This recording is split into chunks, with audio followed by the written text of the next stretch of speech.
But nowadays, Saturday Night Live has become this unrecognizable abomination of what it used to be.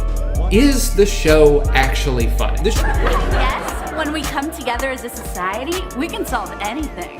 Woo! Hello and welcome to Seoul Show! Pretty cool! Is Bestie gonna be okay? Nurse, we demand to know how our bestie is doing. You know Mario better than anyone.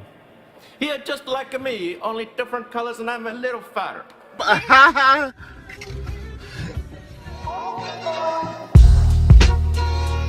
Hey, it's your Uncle Herman here, and I'm still an alpha male. Saturday Night Live is a staple of American comedy. Currently in its 46th season, the comedy sketch show has seen comedy legends come and go over the years, and is a show that a lot of people grew up with. The main USP is that the show is performed live each week with a new celebrity guest star who features in the sketches, and the writers and creative team start working on each show the Monday of that week, creating a really fast-paced and unique kind of show with a turnaround time that not many comedy shows do so quickly unless they're topical news shows. Each season features a group of players who act and sometimes write the sketches each week, and it's notoriously difficult for comedians to get even an audition, let alone a place on SNL. For personal context, I'm obviously coming from a British perspective where we never got the show aired on TV, so I started watching Saturday Night Live on YouTube about 8 or 9 years ago, and then gradually migrated to watching it on a Sunday through streams at my peak enjoyment of it, which has since faded. I'll also preface this by saying that I used to be a huge advocate that British comedy was better than American comedy, and I used to use SNL as an example for this, but then I watched the documentary called Saturday Night and I saw how the show was made and I sort of fell in love with it again. This was around 4 years ago when I started going back and watching old sketches, falling in love with the comedic styles of people like John Mulaney, Kate McKinnon, Fred Armisen, Kristen Wiig and Bill Hader, to name a few. I'll also add that there have been a few recent sketches that I really like. For example, this one with Daniel Kaluuya. He stole it for the lover, but the lover found another. He never did confess, but they fried him all the less. Or the Timothy Chalamet rap that plays on repeat in my head. Yee, yee, skirt! Yee, yee, skirt, skirt, skirt! And I'm a huge fan of Bowen Yang. I think he steals every single scene that he's in. I'm here to promote my album. You have an album? Yes, it's a hyperpop EDM new disco fantasia. It's called Music. Your album is called Music? Yeah, it's called Music. Wow. So it's not awful, but I would argue that the quality has definitely dropped in recent years. So with that context, let's get into it. And yes, I'm going to talk about the Elon Musk episode, as I do think that was a new low for SNL. But before we get into that, let's analyse how we managed to reach this new low. SNL will always have its moments. It's a comedy show after all, so it's supposed to be funny, and naturally some jokes will land. But it's got to the point where there are much more throwaway skits that don't really land in relation to those really good ones that people talk about for years to come. It seems like they're just throwing whatever they can at a wall to see what sticks, which would be fine if it wasn't a live show, because then they could just pick the skits that were actually funny and put them into one pre-recorded show. But because it's made that week, it seems like a lot of the sketches are lacking and they're valuing quantity over quality. I've also noticed that some of them go on a bit too long. Like, even though they're 5 minutes or so, it seems like they're stalling for time by saying the same joke over and over again. For example, in this sketch called Uncle Meme, made in 2020 might I add, John Mulaney plays Pete Davidson's uncle and goes through a PowerPoint presentation of memes he's found of his face. Memes that seem to have been made in 2009. Now look at the front page of Reddit.com. When she wanna smash, but the PP too small. The joke is that the uncle made a face and it became a meme. That joke is made in the first minute. The next 3 minutes are just repetitions of this exact same joke. When y'all kissing and she say that'll be $200. When your girl pregnant and you ain't even had sex. Again, I have a daughter. Lies. When you tip the cam girl $10K and she blocked you. What? Now, I don't even get that. It do be like that sometimes, though. And it all builds up to this ending. That moment when your uncle finds the file meme you made of him? Now that's just one example, but what baffles me is that Lorne Michaels, the creator and producer of the show since its very beginnings in 1975, notoriously takes skits out of the show before it airs. A longer version of the show is rehearsed for a studio audience before airing so that the producers can see which sketches work in front of an audience and which don't, and then sketches get scrapped and some are cut for time, and only the highest quality is supposed to get through.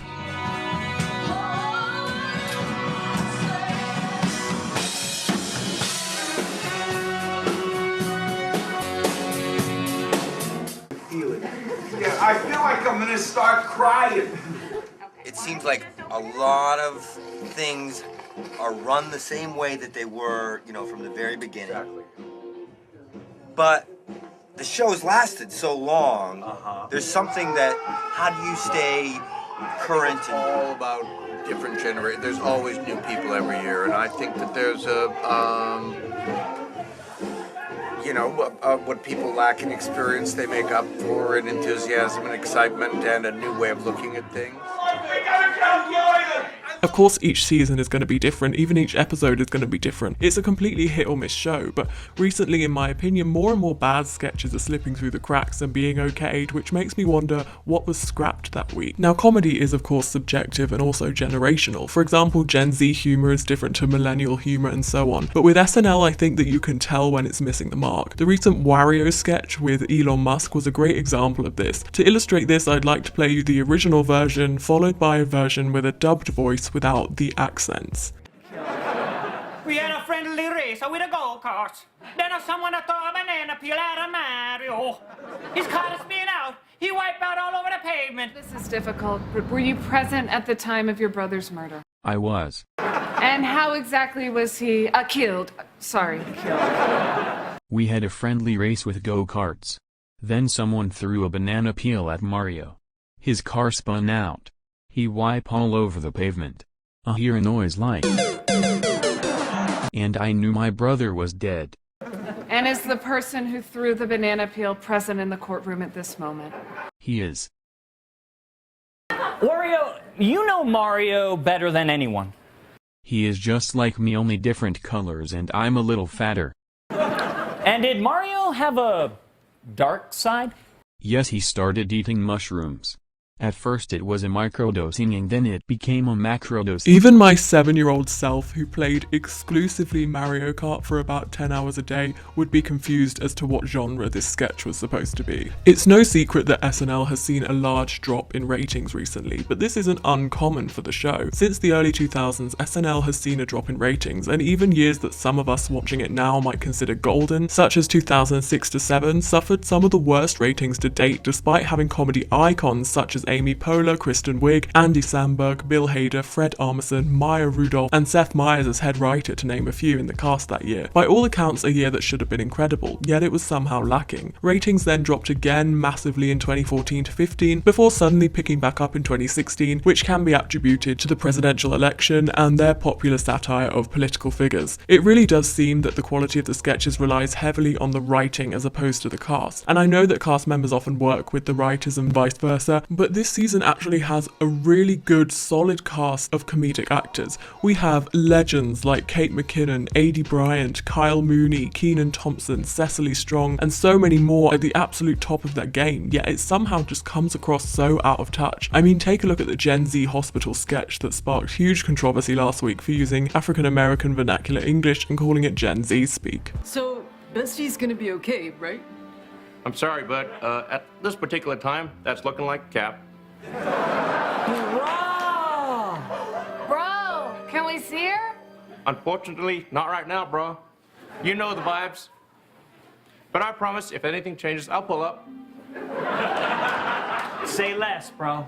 What I found funny was that Colleen Ballinger, aka Miranda Sings, pretty much made the exact same mistake just a couple of weeks before. She tweeted out a tweet in African American vernacular English that was completely tone deaf, and after getting backlash, she claimed that she just googled Gen Z slang and used all of the words that popped up. And that's exactly what this sketch sounds like. It sounds like the SNL writers just googled Gen Z slang and thought that that would be a solid enough joke to fill 5 minutes. This whole Elon Musk episode was highly anticipated because, I mean, why it's Elon Musk on SNL. It was either going to be really good or really bad. The whole show just fell flat, causing many people like myself to reassess SNL completely. But an interesting phenomenon that I've seen recently is these meme format videos constantly popping up on my YouTube recommendations with titles such as SNL moments that give me the will to live, SNL moments I quote 24/7, and SNL moments I binge at 3 AM just to feel something again. And what I found is that these videos are sort of a modern love letter to the late 2000s/early 2010s era of SNL, often featuring Andy Samberg, Bill Hader, Fred Armisen, with the occasional more modern sketches popping up, usually featuring John Mulaney or Kate McKinnon. In fact, there are entire videos just dedicated to Kate McKinnon, and these are golden in my opinion. But what these videos do is essentially take SNL and adapt it for a more modern audience. Younger audiences gravitate towards quick cuts, out of context jokes, absurd humor, and chaos, all compiled into short form videos. And these people are taking clips from seasons that younger Gen Z audiences would have been way too young to watch at the time, and I think that's what's giving it this broader appeal. It also shows that there's a really huge solid fan base who will stick around through the more awkward sketches to get to the good ones. I don't think that SNL is a complete failure. I think it's been on the decline for a while, and hopefully this means that it's soon to pick back up again. I do have faith with a few tweaks this show can be what it once was for so many people again, and maybe reshape itself for a new generation of viewers, but I'm not sure that that will happen this season. I think that SNL will always divide opinion. You have the people who watched it back in the day who will always say that it's terrible and not funny anymore, and then the people who are watching it now and growing up with it now who might look back at these seasons one day and call them the golden years of SNL. At the end of the day, each season will have some good moments, but it's becoming more and more likely that newer audiences are going to be less likely to sit through a whole show of potentially flat moments to get to that good moment, and instead will find it much more entertaining to catch up on the best bits of the show via people's compilations on YouTube. And also, just a footnote, musical numbers only work with John Mulaney. Please and thank you. I love Dan Levy and Cecily Strong as much as the next guy, but John Mulaney brings the musical numbers to SNL, and I think that if everyone saved up their musical theatre ideas for one special, extra long musical episode run by John Mulaney, it would maybe save the whole of SNL.